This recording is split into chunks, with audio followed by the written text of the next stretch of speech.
All the buildup, all the hype has led to this. The third part of the story arc is here. Mega Man NG here, and I welcome you to another Power Rangers Dino Fury episode review for Season 2. Today we're going to talk about Episode 9, The Hunt is On. And I couldn't agree more with how awesome this episode is.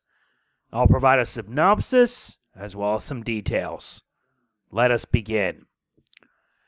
Void Queen orders a new general to hunt down Tarrick. The Rangers, however, meet up with him, as it seems he knows a way to defeat it. They have their doubts, especially Zayto, over his actions throughout the series. But when the Rangers are captured by the new general, Zayto realizes that maybe he shouldn't jump to conclusions. Can Zayto save his friends and put his trust towards someone who once gave him and his teammates much grief? Yep, another episode, another review. There's only 2 of these left after this. This episode is all Zayto and Tarrick for a good reason. The main plot continues from the last, as Void Queen brings another general with the sole intent of dealing with the Rangers. Not to mention, Void Knight offers to team up with the Rangers, but the gang, as I said, have their doubts. Especially Zayto. It's a bit justified, by the way. And yeah, let's be fair. Void Knight did so much trouble to the Rangers throughout Season 1. It makes you wonder, why should they trust someone like him? This also serves as a conclusion to Tarrick's story arc, and we finally get to see it all unfold. Not to mention, we get some backstory in regards to Santara, his wife. Turns out she wasn't always like this. She suffered an accident that put her in a coma, and it kind of explains his motivations for wanting the sporks to save his wife. It's a bit shame that she got addicted to the sporks, and that turned her into an even bigger menace. I'll be fair. To say that this story arc was handled well is an understatement. It was very good. But if I were to make one complaint, it's that they had to make it 3 episodes. Not that it's a bad thing, but I wish that with the arrival of Void Queen, it would serve as sort of a starting point for the story arc. And yes, to be fair, it did kind of start off a bit sooner than later, especially after she transformed and decided to take over. If anyone's wondering about the subplot, it's not much. Basically, Amelia and Ollie tried to investigate a ghost sighting, but it turned out to be part of a magic act. I figured it's okay at best. To me personally, the highlight of the entire episode is Tarrick himself, hands down. This is personally a Tarrick-focused episode, and we get to see why. We finally get to see him team up with the Power Rangers. Not to mention that this episode marks a debut of something real powerful. Yeah, we also learned that the armor that he wielded, the Void Knight armor, was the power source for a special morpher, the Dino Knight morpher. And boy, it looks awesome.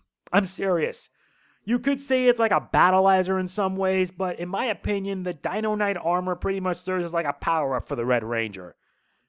And yeah, it is also a Zayto-focused episode, and he gets a heck of an upgrade. The Dino Knight armor, aka Ryu Soul Max. I will say this, it looks amazing. It's awesome. Awesome, powerful, and with its ferocity, it was able to take down Snag Eye without much effort. Oh, and yes, the monster of the week is Snag Eye. He was a pretty deadly threat, being able to take down the Rangers and capture them without much effort.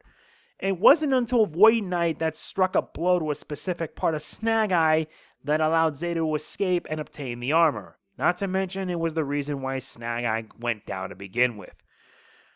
But speaking of Tarrick, he's on borrowed time. Why? Because at the end of the episode, just as he's about to explain everything to the Rangers, Void Queen shows up and takes him away. What's going to happen? I don't know. But the Rangers now realize that Tarrick should be saved. Yes, because he had sincere intentions. He made good on his word. They owe him that much since clearly, yeah, he has good reasoning to stop his own wife. But what's gonna happen now? It's gonna get messy, believe me. Overall, out of all 3 episodes in the story arc, this is an excellent episode. This one is also one of the best, hands down. It's also one of the best episodes of the season. It not only gives us a debut of a power-up form for Zayto, but we see Tarrick go from being a villain to an ally. until Void Queen came along. Yeah, I can honestly say it's one of the best episodes of Season 2.